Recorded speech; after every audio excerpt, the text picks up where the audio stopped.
Assalamu alaikum, welcome to Islam Today, our talk show on Saturday night on Ahl Bayt TV, where we are discussing social issues, but in a light-hearted manner.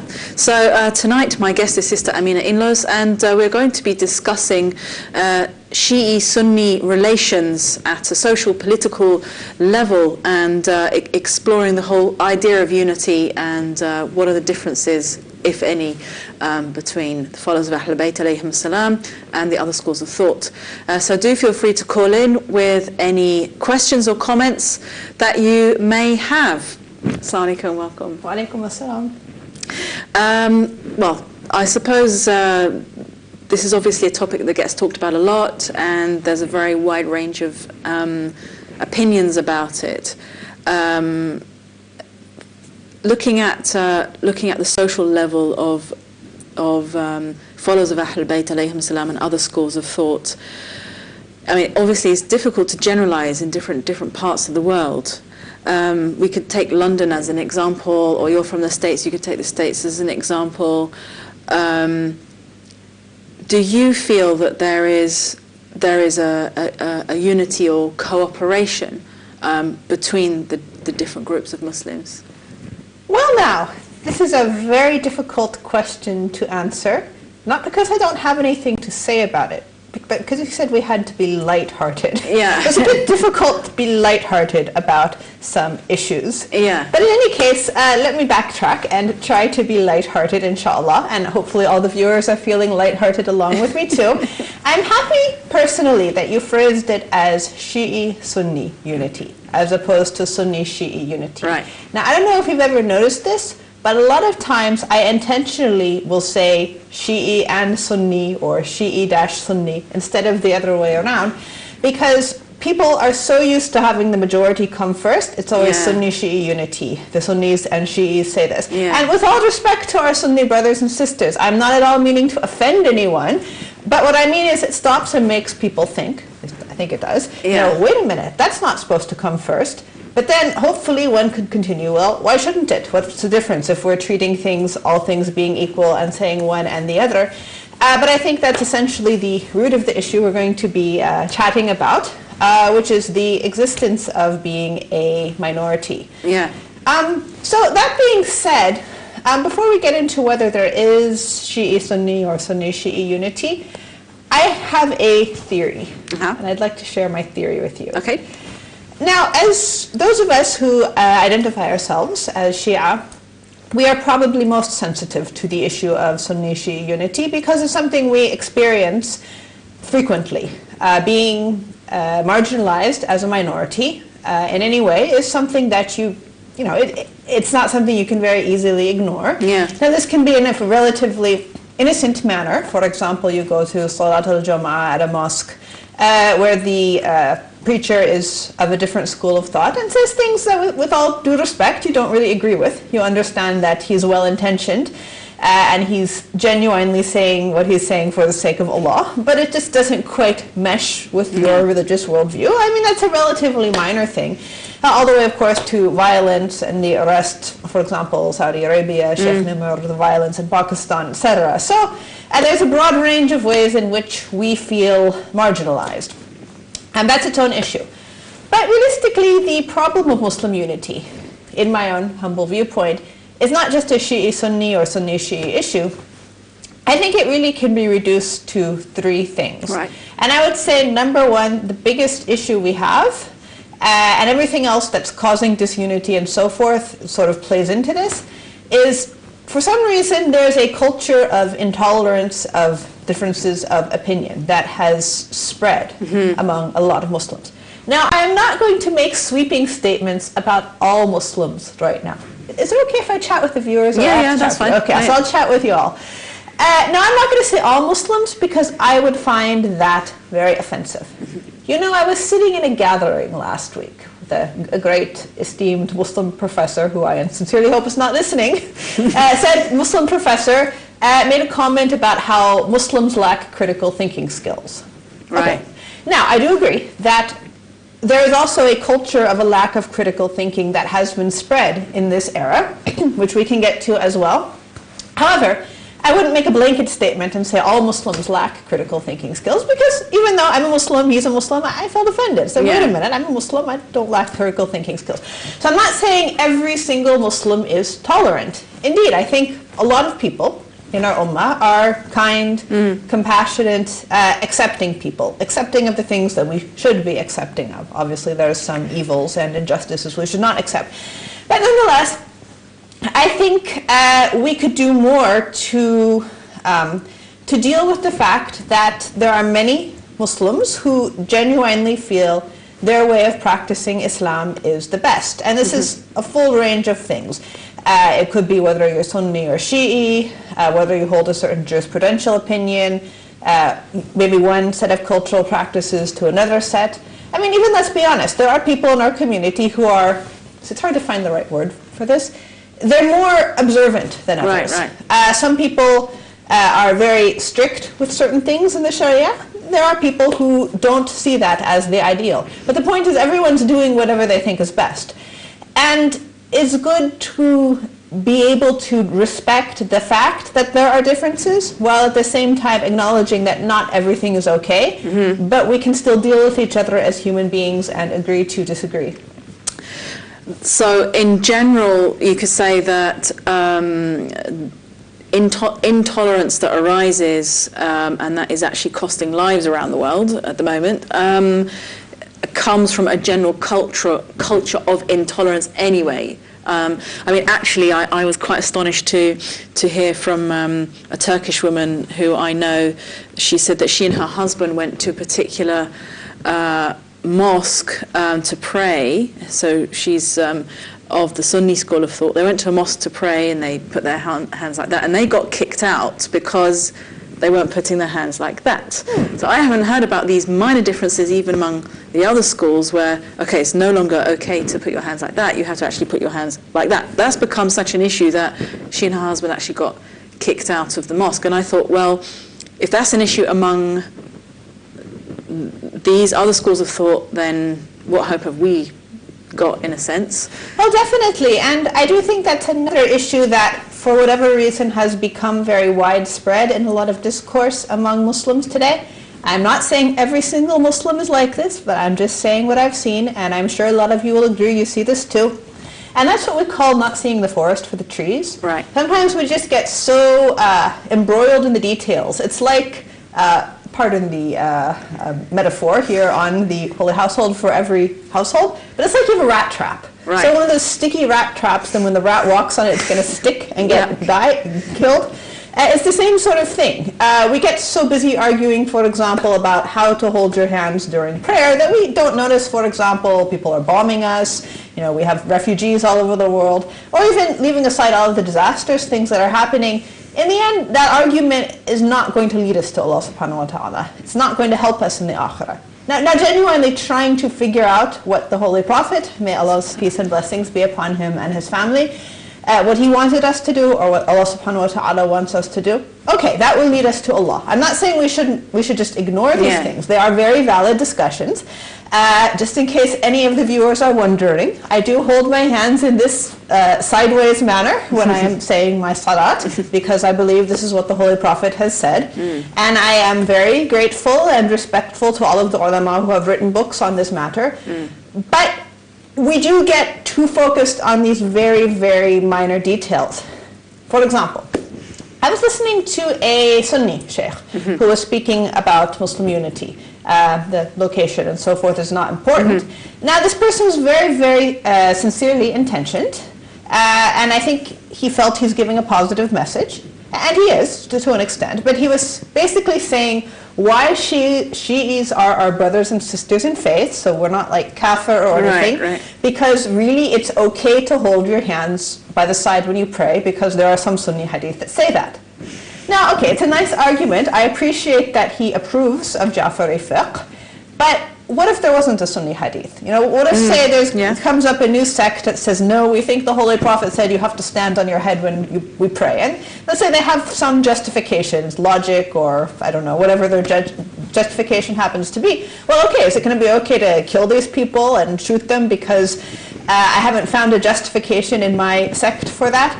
So I think we need to step back and look at the bigger picture. Okay, thank you very much. And we've got a caller on the line. We'll take this call. Assalamu alaikum. Assalamu alaikum. Wa alaikum salam. I just have a question and a comment as well. One of the things that actually baffles me is the lack of religious tolerance that we have within our communities. We seem to have a very siloed kind of thinking and approach to our own religion, particularly where we do not interact with the other faiths. And do you think that that is a problem that we have within our communities? Secondly, with regard to benchmarking or comparing ourselves to the wider communities like the Christian faith or the Hindu faith or whatever else, you know, we do not see any sort of violence within those communities as aggressively that we within our Muslim communities. It sometimes baffles me, mainly particularly, do we have our ideologies wrong? And is there a problem with regard to people preaching from the pulpit? Because if you look at the situation in Pakistan, you go back many, many years ago, 20 years ago, when I was a little kid, I used to watch videos of Shia preachers openly cursing and criticizing the three caliphs. But this is not religious tolerance. Communities have lived amongst us for many, many hundreds of years. We have not seen such type of violence for a very, very long time. Now, are our religious scholars lacking knowledge and trying to propagate and unite the communities? Because I would point the finger right at the top there, because they're not doing their job correctly. What we're finding is that it is very easy for people to study at a Hausa, come out, from their religious schools, when they haven't even lived within the communities. It is a very kind of, if you look at the Prophet, he actually interacted with the communities for a span of 40 years before he started propagating. When we have people, clerics, sitting around the top, coming, graduating from universities, locally in Iraq or Iran, it sometimes baffles me because they're very, very narrow-minded. Sorry, what was that last point you made? It baffles you? I just feel that, they are very narrow-minded. Narrow-minded. They do not have that interaction of the wider community. Because you can't just sit there and say, this is a lack of knowledge, this is how we're going to unite the community. If the practical aspect isn't there, interacting with our wider communities, it just ain't going to happen. Okay, thank you very much for your call. So maybe we could work on the points going backwards. Lots of points there, I have to say. Thank you for your feedback, and thank you for your bravery in being the first person to call in tonight. Yeah. So there was the issue of, and I mean, again, I've heard this being said by other people, that a lot of the problems that we have got in terms of building healthy communities is that a lot of there's now this culture of scholars being brought in very briefly to a community, saying something and then leaving. I mean, now we've got this culture of speakers, so to speak. So, you get on a plane, you fly somewhere that you haven't got a clue what's going on in that community. You stay there for a couple of days, you give your talk, you fly out, and you don't know what the issues are, and you don't know who's who, and it's it's difficult, obviously, for someone to work with the community if they don't have any idea about it. Do you think that's an issue? I think the brother mentioned a number of points that are worthy of consideration. I think that the culture of having guest speakers does go fairly back in our history in a lot of regions, for obvious reasons, especially in the olden days when we didn't have TV channels. No offense, people might get a little bit bored of their local Malana after 10 or 20 years, so they want some fresh ideas. And it is good to travel around. But of course that is an issue, and I do think for a religious speaker it is very responsible to find out a bit about the community, even just the country. If someone invites you, say, to Switzerland, find out what are the issues in Switzerland, what is the history, and just to get a feel for it, and you learn when you're there too. The speaker mentioned a couple other things which I think could be discussed. One is the question of whether the traditional religious seminaries are preparing the ulama who will become the preachers, so to speak, so the ones who actually speak to the people, for this job. And I agree, it's a difficult situation, because on the one hand, the Hawza is the basis of our scholarship.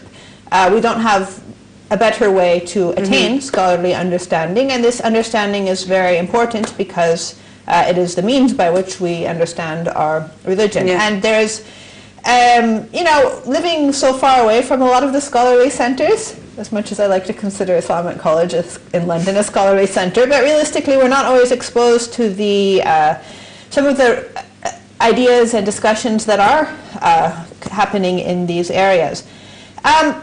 Briefly, I would just mention, which I don't usually talk about, my fairly brief Hawza experience in Iran. That was one of my genuine concerns about the program, that because there was, and the women's is a bit different from the men's, but there was so much of an effort to protect and isolate the young women from the society that basically they'd be spending 4 or 5 or however many years there only basically in the dormitory and attending their lessons and studying and whatever maybe private devotion and so forth you would engage in. And the question does come to mind, how can you really serve people if you're not dealing with the real issues that people are facing on the ground? And of course, I mean, so I think that is a legitimate thing to bring up. Thank you. And we're about to go to break. We will discuss the further points that the caller made, but we've just got a caller coming in now, so we'll take this call, and inshallah we will respond to it after Salah. We'll just take the call. Assalamu alaikum. Walaikum salam, sister. I just would like to say assalamu alaikum to both of your sisters. Walaikum salam. And first time I'm listening to this program, but today I'm not prepared to ask any questions, sister. My name is Walia. I'm calling from London, and but I know both of you, sister. Sorry, I forget sister's name, but I can say by face I can recognize. I've been listening before both of your sisters' program. It was such a great honor to hear your program, and I've been so delighted to hear the program with the discussion group, with the group. And I would like to give my regards to both of you sisters, and would like to say again thank you very much for the great lectures always. Thank you so much. Thank you for your call, and thanks for calling in. And we wish you all the best, and we hope that inshallah we can improve as well. Inshallah. This is Sister Rebecca, and I am Sister Amina. And thank you for your call. And a reminder that the Holy Prophet ﷺ, one of the ways in which he encouraged unity among us is simply by saying salam, which obviously the caller did, and being nice to each other and encouraging each other and thanking each other. Not that we really deserve or need any thanks, but these things are always good akhlaq. You know, you do them because you do them. In the end, you feel good about doing them. And these are some building of the bonds. that are advised for us. Thank you. Well, we just got a couple of minutes till we go to break, and we were just on this point of again people training but not having. Oh, we've got 1 minute. People training but not having a lot of life experience. It is a challenge. I do think also it's a particular challenge here because most of the ulama who speak English are much younger, and I do like young people. Young people have idealism. Young people are the ones who do revolutions and new ideas. But there are certain things you haven't experienced when you're 20, 30, or whatever. For example, raising children to adulthood, having grandchildren, going through all the life phases, seeing people in your age pass on. I know I'm being a bit depressing, but I'm just saying there's a virtue to the wisdom of age, which also we respect. And that's also, I think, something that's lacking here specifically. Thank you very much. And we're about to go to break. We're going to break for Salah for about 10 minutes. And inshallah, we will see you afterwards. Assalamu alaikum.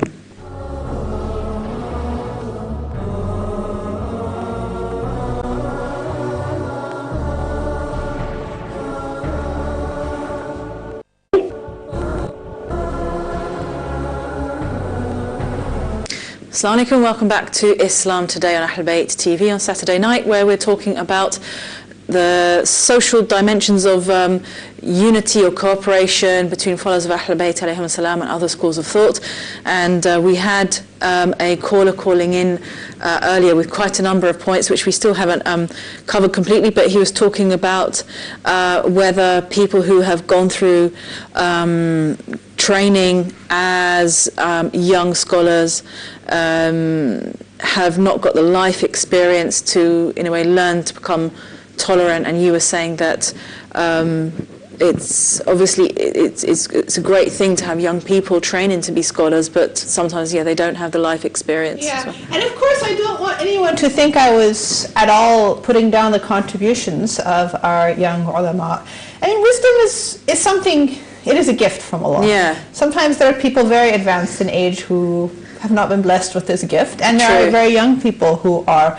I mean, I remember I knew a young lady meaning she was several years younger than me. That's how I define it personally. But she was, I'd say, in her early 20s, who was teaching at one of the women's houses in Syria. And, mashallah, she was someone I did genuinely look up to a lot, because not only did she have all of the knowledge and background, clearly she'd studied very well, but also she was one of those people who you felt she genuinely practiced all of what she knew. You felt she really had that very beautiful akhlaq. Of course, many people do. I'm not suggesting that other people don't, but I'm saying sometimes you do see people who are more at the beginning stages of their life who do have that. But what I was saying is that I do think for some things in life, especially when it comes to dealing with teenagers or adult children and so forth, it's good to have someone who's been through that, or even someone who's seen what's happened in the world. I mean, when you look at the way the older generation deals with some of the political situations that come up nowadays, you do find sometimes their perspective is slightly different, because they've been alive during coups or wars and so forth, so they understand, for example, maybe the media is not always honest, or in any case, every age group has something to offer, but I do think this is something we currently lack for the most part, not entirely, but largely in the English-speaking world. Inshallah, it will sort itself out. But the caller did bring up another point. Yeah. MashaAllah, he gave us a lot to talk about, so thank you very much. The issue of scholars, Shia scholars, saying certain things about certain people who probably I shouldn't name. We all know what I'm talking about, the numbers 1, 2, and 3 and so forth. I have a slightly different perspective on this to some of our Shi'i brothers and sisters. In that, so you can hear me out and let me know whether you agree with me on this point. A lot of times, a lot of our Shi'i brothers and sisters get very upset at certain people who are a minority in the Shi'i community, who are very inflammatory, and they have certain things to say about al-Mu'mineen, for example, or the people who are referred to as the first three Khulafa and so forth. And they're very colorful and very adamant, as the caller mentioned. They go on TV and do these things.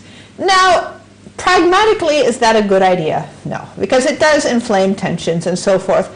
But I think sometimes there's almost the feeling like it's their fault that we're getting deported from Gulf countries, or it's their fault the Saudi Shia are being arrested, or it's their fault bombs are going off, and that's blaming the victim.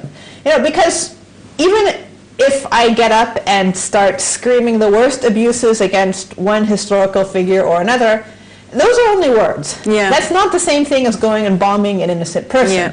Now I'm saying pragmatically, it is good to say, hey, wait a minute, we don't think you guys should really be doing that. It's bad akhlaq, Ahlul Bayt, they didn't go out and insult people like that. Fine, I mean, we can go that way. But in the end, they're not the ones who are perpetrating the acts of violence. It is the criminals, and those are the ones really who should be the subject of the blame first and foremost. And I think that goes back to what we were saying about tolerance, that I think if we sort of were able to put things in a bit more perspective and say, well, this person may be saying something that some Muslims may even feel is sacrilegious.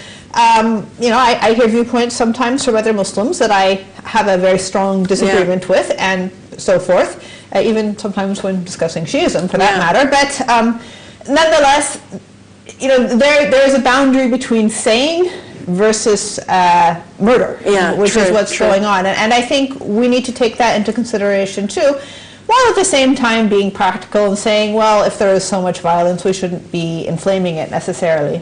Thank you.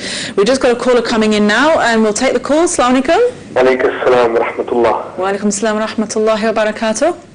My name is Sayyid Muhammad Takvi. I'm calling from Newport, South Wales. Welcome.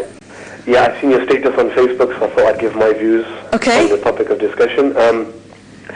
Just the view that I would like to give is very short and brief. It's just the fact that between the Ahl Sunnah wal Jama'at and the followers of the Ahlul Bayt, there's one main factor that differentiates the two sects and denominations, and that's Khilafat and Imamat. In the sense that if you look at prayer, fasting, Hajj, Zakat, we're the same. Yeah. This is the main differentiation, and the problem with this is they view it, our brothers and sisters in Islam, view it as a political indifference, but we view it as a religious indifference. In the sense that the five usul that we have, imamat and leadership is one of the five.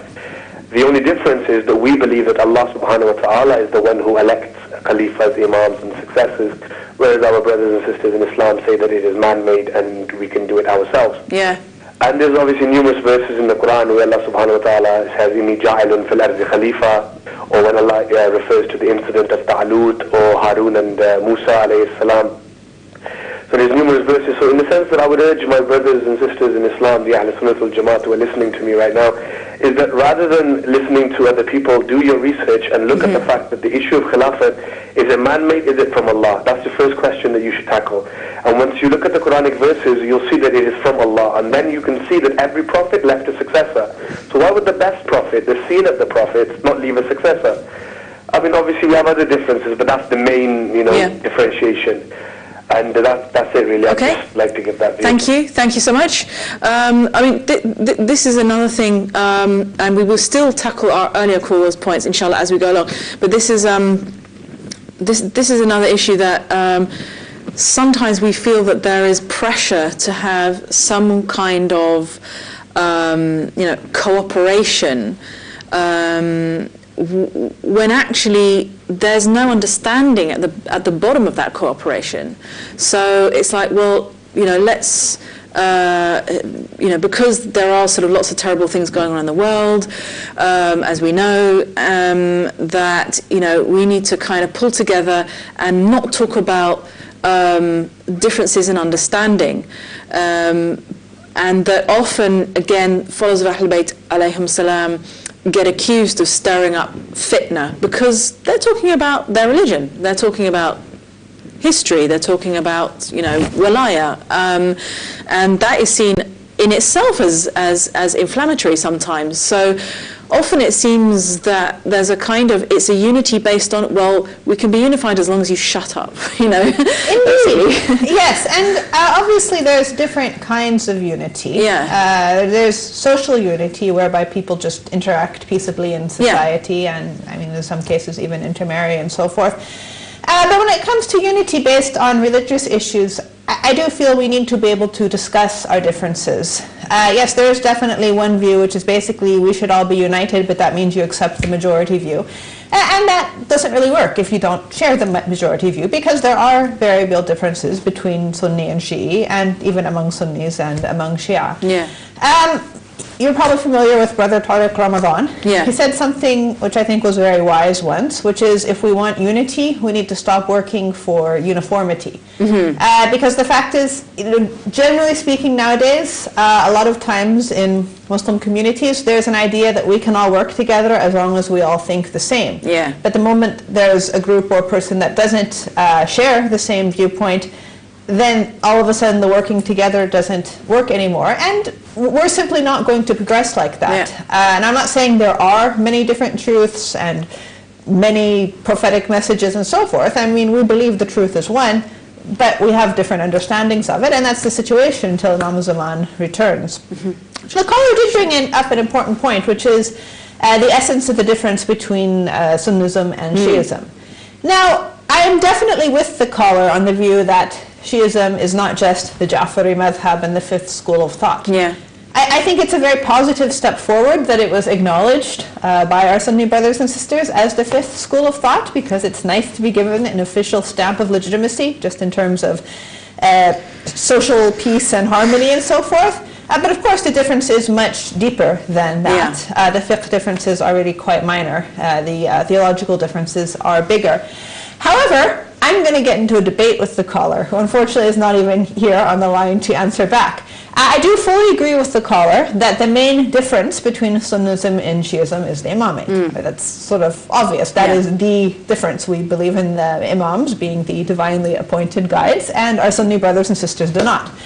But I think with regards to the way Sunni Islam and Shi'i Islam have evolved over the centuries, I'm of the view that the really most significant difference we have is sort of a difference of paradigm or understanding, which it is traceable back to this. But it basically is more of a difference in approach to the world. And a lot of this is, I think, can be traced to the fact that we do have different sets of hadith. So there are many hadith that some of our Sunni brothers and sisters embrace, which we do not, and vice versa.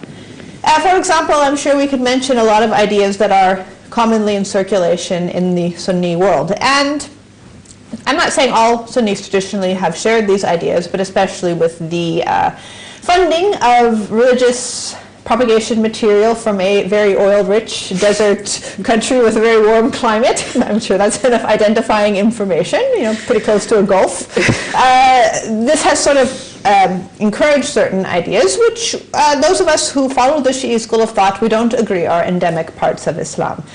One of them being, for example, the idea that every generation gets successively worse. It's particularly popular in Salafi circles, that the best generation is the Sahaba, and the second generation, and like a bad photocopy is how someone explained it to me once. That colors your worldview one way. We don't share that idea. We don't find it. Or the belief that there's going to be a renewer of the religion who comes every 100 years. That's very popular within the Sunni tradition. To my knowledge, we don't have this narration. Okay, I mean, it's great if people want to be renewers and reformers, but we have the imam. Or for that matter, the caller mentioned the khilafah. Many of our Sunni brothers and sisters sort of yearn for the Ottoman Empire and miss the khilafah. And even work towards the reestablishment of the Khilafah. And first of all, we're a little bit less enthusiastic about that because the Ottomans had a habit of killing Shia. That, that doesn't really go over well with you. And the fact is they were corrupt. I mean, fratricide and the way they would tax the people and so forth. And the way they treated other Muslims. I mean, there were a lot of complaints in their empire, even from the Sunni citizens of the Ottoman Empire. So we don't necessarily have this nostalgia. There are many layers of things we could discuss. And sometimes they're very subtle things. I mean, I'm not saying these are mainstream Sunni ideas. But I worked at an Islamic school. They're quite popular. I mean, I've mixed again with... So I know that they are very popular ideas that are mentioned frequently. So. And some of them, I mean, you can say maybe in some cultures, some ideas circulate more. So, for example, I worked at an Islamic school that was run by people of a Sunni persuasion, and the teachers used to tell the students, when you sneeze, shaitan comes inside you. Obviously, my first reaction was, no, that's ridiculous, and then, sorry, I didn't mean to offend your belief there, but the point is, there are different ideas that we have, which I do think a lot of them trace back to different hadith corpuses. Now, in case anyone was offended by that last comment, feel free to call in and make comments too. But the point is, we have different ways of viewing the world. I think that is really the main difference between Sunni and Shi'i, and I don't think there's something, I mean in this era, apart from the imamate and all of the fiqh differences, and I don't think that's something we really maybe even notice, unless, like you were saying, you socialize in Sunni and Shi'i circles and you have some experience with both. That's a good point. Especially, as you say, exactly the narrations that you've mentioned. And taking that further, it seems that perhaps, as the caller said just now, that people from the Sunni schools of thought need to actually read the books of the Shi'i tradition, and likewise it would help if followers of the Shi'i school of thought also read the books, the Sunni narrations, so that there can actually be, because often, we know there are differences, but sometimes there can be, let's say, a crossfire. So you can actually not have a very fruitful debate because there isn't actually a lot of understanding on either side. And one thing people don't always realize too, unless they've been in both Sunni and Shi'i environments, is we do have somewhat different understandings of the prophetic history. There are some things mentioned in the seerah of the Holy Prophet, for example, that are very common among our Sunni brothers and sisters that we don't accept these narrations and reports, and also vice versa. And again, this is a very critical part of our religion because obviously we all want to follow the Sunnah, but it's just that we have different understandings. For example, I don't know if you saw it, but I saw what looked to be, at least, I haven't read the whole thing, but it looked to be a very lovely children's book about the life of the Holy Prophet, sallallahu alaihi wa alihi wasallam. I was impressed because it had very beautiful and a classical sort of artwork. I mean, they weren't showing the Holy Prophet's face. And it was also all about him, so they decided only to make it about his life and not about the Sahaba or even the wives. So in that regard, it even does sort of bypass a lot of these concerns. And yet, of course, I mean, even from the part I saw, it was clear there are some things which are very common in the Sunni telling, like the splitting of the chest of the Holy Prophet, where they say his heart was washed and cleansed and purified. I mean, we don't accept that narration because we believe the Holy Prophet was born ma'soom and pure, so Allah doesn't need to come and wash the heart, so to speak. Yes, I know this is a hadith in the Sunni books. I'm just saying we don't accept it. So there are these types of differences as well. Actually, I'm not sure I should say this on air, which of course means I should. But I was writing a book review. I won't say what book, I'll let it be a surprise, for a book by a Shi'i author who's not, I don't think, very well grounded in Shi'i studies, to be honest, but they were writing a book on Shi'ism, and they used the Sunni seerah to write the book about Shi'ism. It was very odd. Right. I mean, you'd think someone who's specializing in Shi'ism would at least understand there are some differences in how this is viewed by Muslims, and I'm all open for discussing the differences because it's like you said, we can't just sweep everything under the rug. I was going to say also that, of course, there's a difficulty in getting points of view across sometimes because, again, it's in my experience, it's almost like trying to talk about Islam in a kind of secular Protestant, post-Christian or whatever society where even just talking about religion is seen as kind of provocative. So people have got certain judgments about you, but you can't actually explain yourself because when you try to explain yourself, then they take it, well, you're trying to force your views down my throat and you're being kind of provocative. And this is in a way a bit like the scenario that we have where on the one hand you have people who've got a set of mistaken views about you, but you can't actually explain yourself because explaining yourself is seen to be provocative and inflammatory, so you're kind of stuck. But before we continue, we've got a caller on the line, so we'll take this. Assalamu alaikum. Assalamu alaikum. Hello. Hello. Assalamu alaikum. Wa alaikum salam. Assalamu alaikum to both of you sisters. I'm watching you live, but it seems that we're speaking about another matter. Anyway, I just wanted to. I have 3 children who are born and brought up here in London. So I end up mainly through them. I know of the problem that the younger generation of the Shia are facing. And I was listening to the brother who called, and also you, I think Sister Rebecca was mentioning something about reading the books of each other, either side, both sides of the narrative. At the end of the day, it is history, and it's only one version of history that has happened and is right. And I was just going to suggest maybe if we could somehow, with the response to the other brothers and sisters of Tunisia, put the hadith that they are related to what we believe and confirms that what we believe has happened and is part of the true history, and not only make that available to our own brothers and Shia sisters, brothers, but also make it available to those who really have not had access to the book, to their own version of the history, because unfortunately it seems that that lacks. That lacks, and is a point that when you are talking to them, they say, okay, well, this is something has happened and it's gone. And it doesn't matter, but the matter of fact is that this is this. And if we shed some light on that part of it, that historic part of it, I think it will be very, very useful for putting the different thoughts nearer to the truth, if you see what I mean. Thank you for listening to my comments. Thank you so much for calling in. Thank you.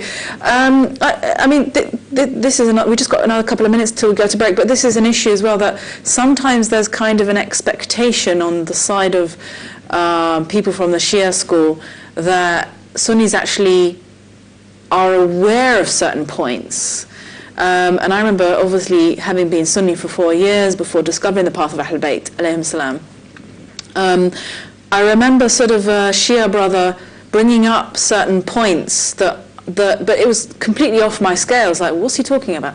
So, the history hasn't been explained enough. So someone's kind of trying to raise some point with you, but you haven't even got the beginning of the tools to understand that point. And inshallah, we can continue with our discussion after the break. We're just going to go for a break for 5 minutes, and inshallah, we'll see you afterwards. Assalamu alaikum.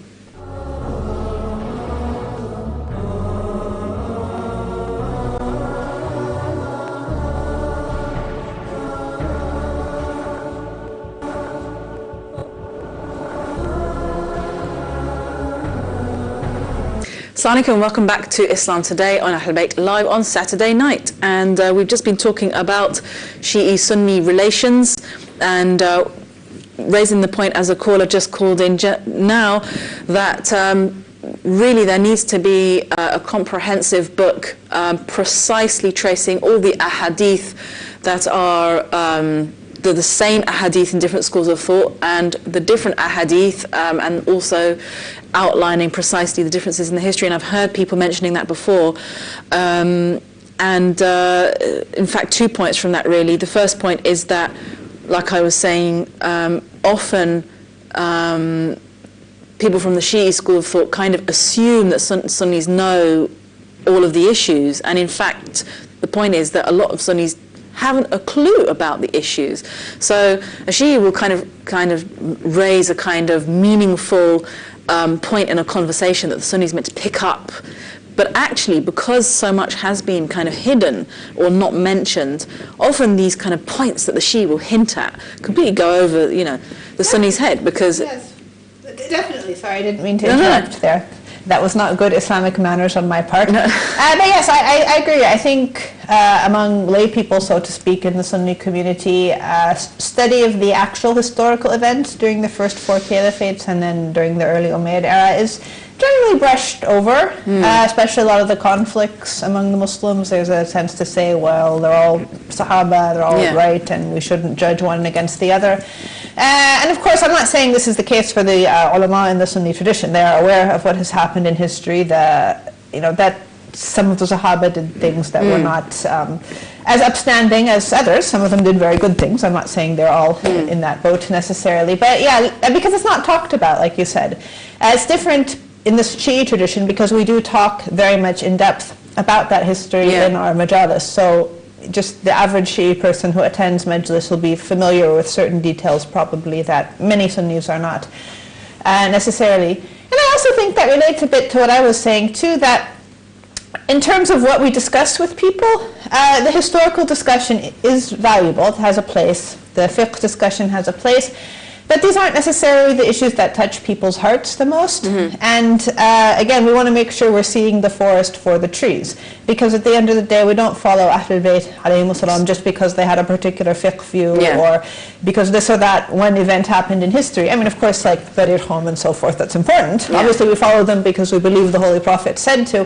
But also there is a depth and richness in the message that they have, which we are inspired by and we don't wish to give up. Yeah, good point. And also, following on what the last caller said about writing texts, I mean, I think this has been perhaps another issue. Obviously, there are oceans of texts in Arabic and Persian and Urdu, particularly Arabic and Persian, as we know. But texts in other languages, there's some in French, there's some in German, there's some in English, but really the texts that really need to be written in order to kind of clarify everything haven't really been written yet. I mean, there's bits and pieces in different places. I mean, I get that when someone comes and says, well, I want to learn more, I want to know more. What books can you recommend, or what can I read, or is there a book that's going to kind of clear up everything for me? And it's kind of difficult to recommend. I think it's an excellent idea. It sounds like a very ambitious project that would take a lot of very detailed research and time, but I think it would be very worthwhile. That being said, I think we have to remember that, and by the way, this is an uncomfortable thing I'm going to say for a lot of people. We live in an era where we like to know everything 100%. It's the era of science and technology and black and white, right and wrong. But the fact is, we really can't say 100% what happened in history.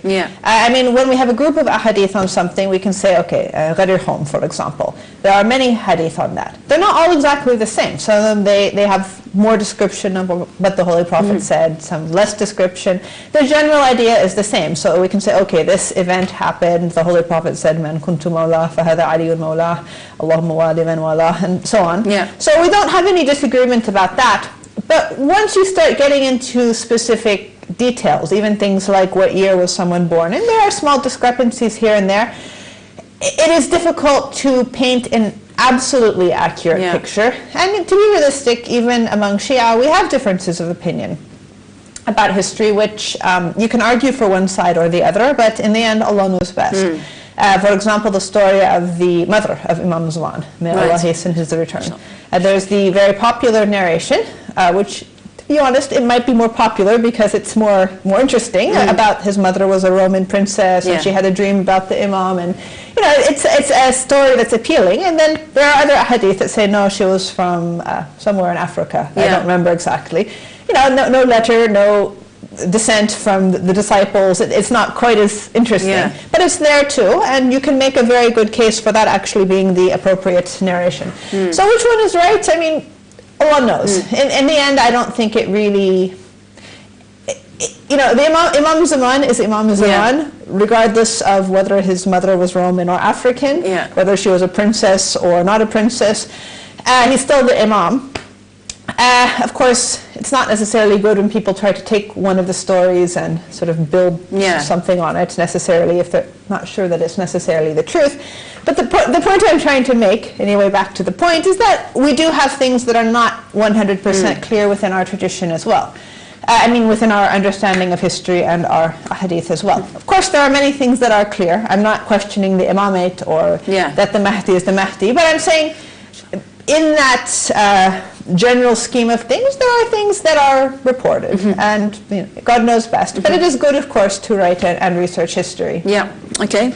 Now, also going back to one of our callers much earlier, where he was talking about, you know, we started off with this point about tolerance, and he said that there seems to be less violence, we could say, in other religious communities. So he was saying that not only perhaps is there a lack of tolerance among different schools of thought among Muslims, but there's a lack of tolerance among Muslims with regard to other religions. You know, there's not a lot of mixing, there's not a lot of dialogue, and that there seems to be, like I said, less violence in these communities than there is in Muslim communities. Okay. Well, with all respect to the brother, has the brother been to South Africa? Has the brother been to the inner city and a lot of the US or even some parts of London? There is a lot of violence in a lot of places on the earth. This is by no means a Muslim thing. Now, I assume the caller meant there's less religiously based violence. So nowadays it's not as common to have attacks between different sects of Christianity or, say, between Christians and Jews and so forth. But I think, personally, I think that's probably more of a reflection of the fact that religion is not really given a lot of attention in the secular era. There still is a lot of violence, ethnic violence, national violence, racial violence. There is a lot of violence. It's just based on other things because violence in the name of democracy. Because religion is not at the forefront anymore. I'm not really of the view that religion causes violence. A lot of very secularist-minded sort of people say this.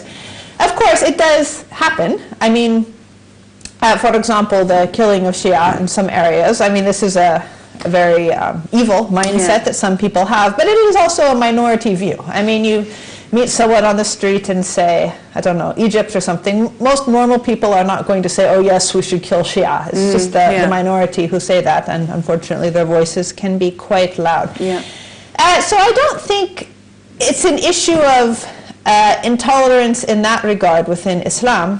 One thing that came to mind when the brother was calling in, because I wasn't quite sure whether he meant this or not, is that it has often been observed that as Muslims, we are sometimes more tolerant of people of other faiths than we are of Muslims who are of a different way of thinking, whether it's a different school of thought or just a different approach to Islam. So for example, we might be able to have the interfaith event with the Christians or the Jews or Hindus or whoever it happens to be at the interfaith event, but we can't actually have Sunnis and Shi'is praying together without getting into some sort of argument. So I think that's something that we do need to look into. And again, you know, do you think that's true? I mean, do you think that's really an issue? I mean, I know I remember actually at my at my university when the ISOC again was being run particularly by Salafi sisters. So, and I remember there being a diagram to help people to know how to do wudu, and there was a photo of a boy doing his wudu, but what they had done was to black out his face. Now this diagram was not even in the musalla, it was in the wudu place, but they had blacked out his face. And then I remember they all left, and they used to police what people are reading and, you know, monitor like what everyone's reading and debate on, you know, which is the right methodology or whatever. Then they left, and then the new group of sisters took over, Sunni sisters, and suddenly you see turbas appearing in the prayer room as well. And so, I mean, it does seem that there are occasions where there is a kind of living side by side, or a live and let live attitude, and I wonder whether perhaps it's just that, number one, people are too busy to mix with other people. Number two, you know, there just aren't those opportunities and occasions where people mix enough in order to be able to pray side by side. I don't know. You know, this is way off topic, but when you mentioned that picture of the boy doing wudu and his face being blacked out, you know, I was just thinking today that a lot of people nowadays, they have mobile phones and they go on Facebook and there's all these photos of people and living beings. And imagine some of the really strict, say, Wahhabis 50, 60 years ago seeing this on an everyday basis. They probably would have gone insane. But it's become so normalized nowadays. That's a good point, But in any case, back to the issue at hand, I think it really depends on where you are. I don't think we can generalize all around the world. In some places, there is mutual tolerance and living together, and there has been for centuries, and in some places it's not like that. I do think the difference that we're dealing with nowadays, of course, is first of all, let's be honest, there are certain countries Now, I'm not going to name any names here, but there are certain countries in the Western Hemisphere, in the northern Western Hemisphere, which have invaded certain countries in the Middle East, which contain Sunni and Shi'i populations. And it does appear there have been some efforts to inflame the violence. And for various reasons, there are certain countries in the Middle East which were recently invaded when their dictator was toppled and so forth.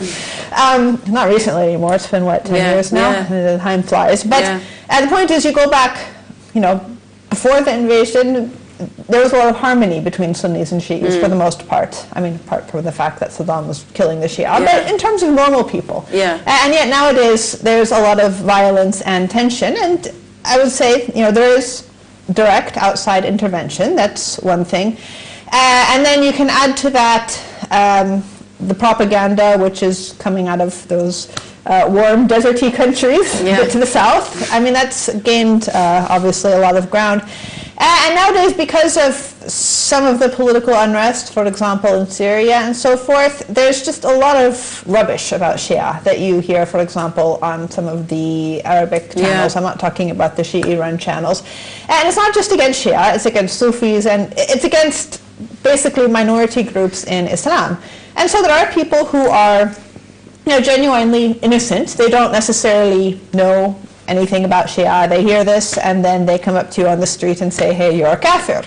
I mean, I've had this experience a couple times with people just who imbibe this sort of media, whether they're reading about it online or whatever, and it's really sad to meet people who just, they absorb and they believe. Now, this is not limited to Sunni Muslims. There are a lot of people in the world who are sort of brainwashed by whatever media outlet they're around, but it is sad that I think that if we emphasized a bit more on critical thinking in our community, and again this sort of tolerance, that if someone is hearing someone on a TV program very obviously slandering certain groups of people and not allowing them to speak for themselves, that a little question mark should go off in the brain and say, oh, wait a minute, I wonder if this is really true. Let me ask, for example, a Shi'i person about this or that issue, and instead of just being sure that they're right.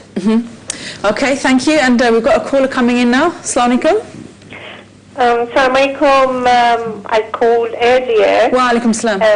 And I mentioned about the addressing the issues, different issues that are common in the hadith between Shia and Sunni. And I think it's not like the history of where Najib Khatun was coming from, if you want to see.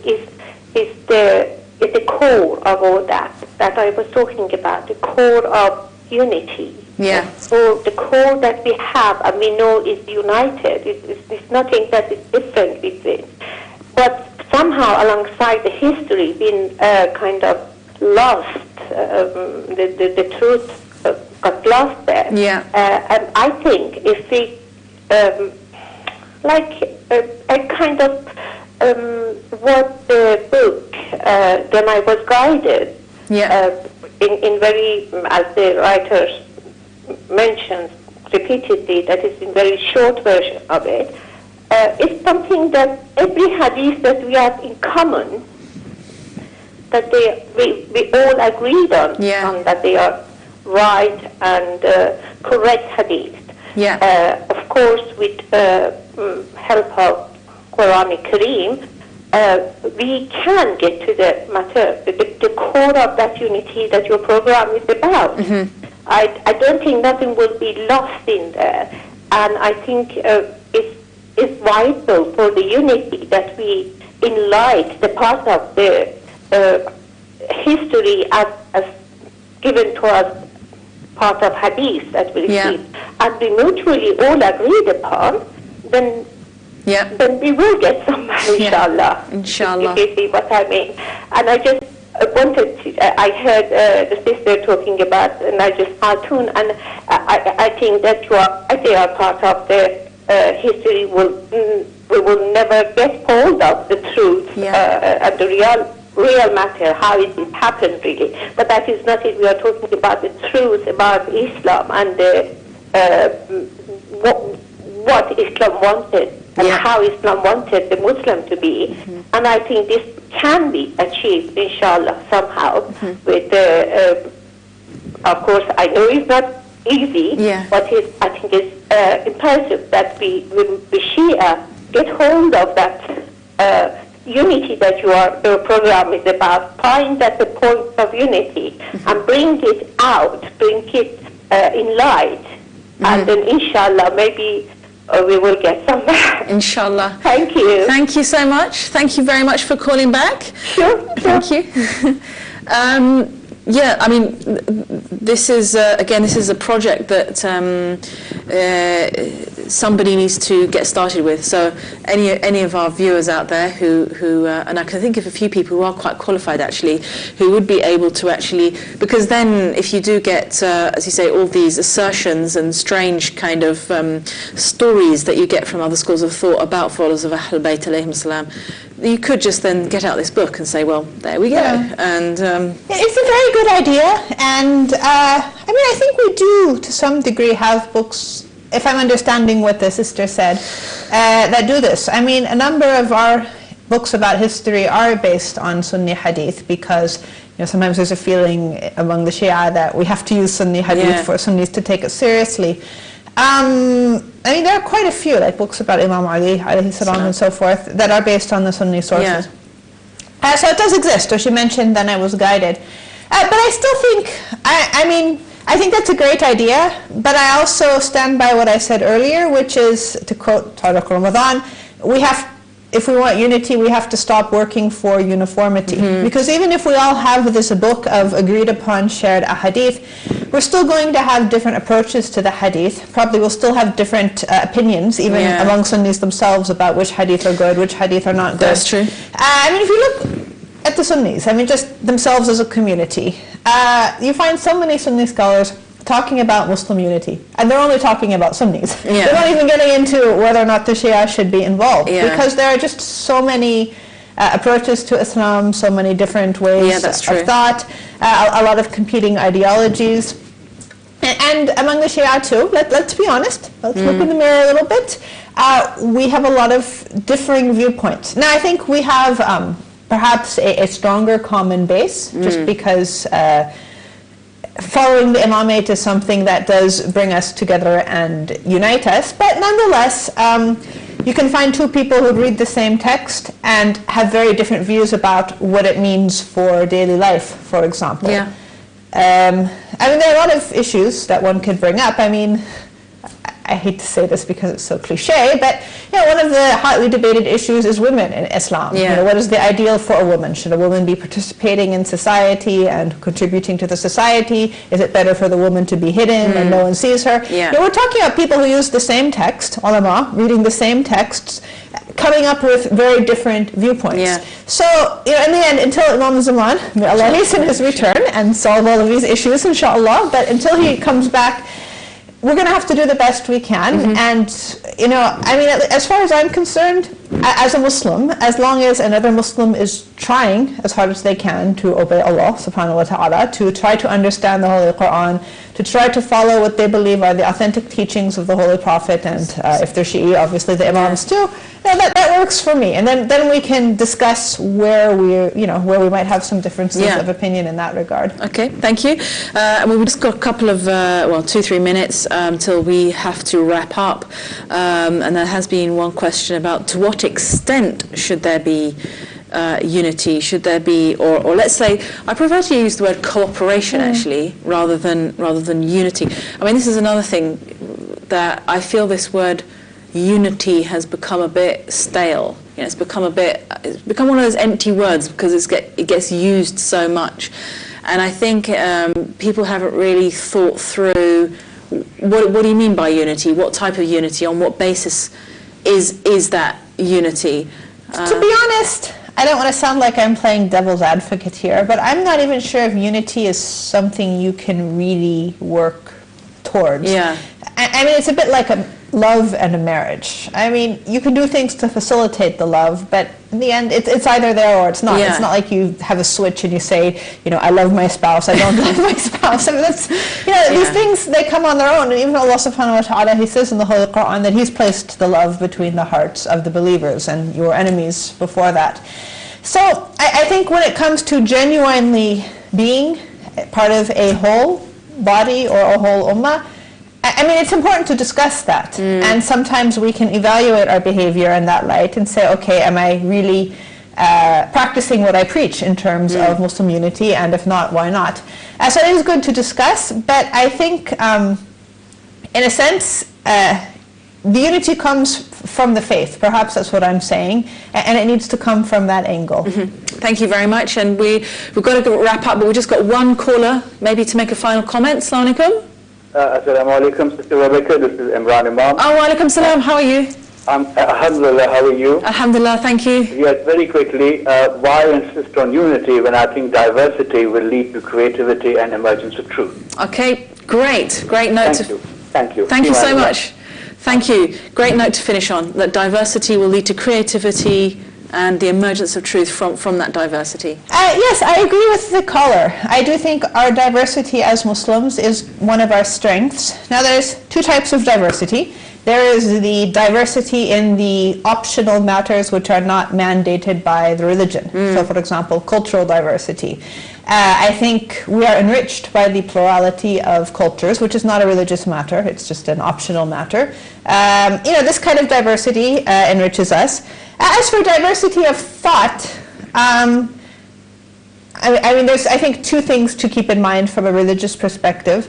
One of them, we agree there is one truth, but nonetheless there is something enriching as we try to find that truth in discussing the various viewpoints. Okay, that's great. Thank you very much, Sister Amina, for a good discussion. Thank you everyone for your phone calls, and inshallah we look forward to seeing you, looking at the wrong camera, we look forward to seeing you inshallah next Saturday on Islam Today. Thanks again for all your contributions. Inshallah we'll see you again next week. Assalamu alaikum.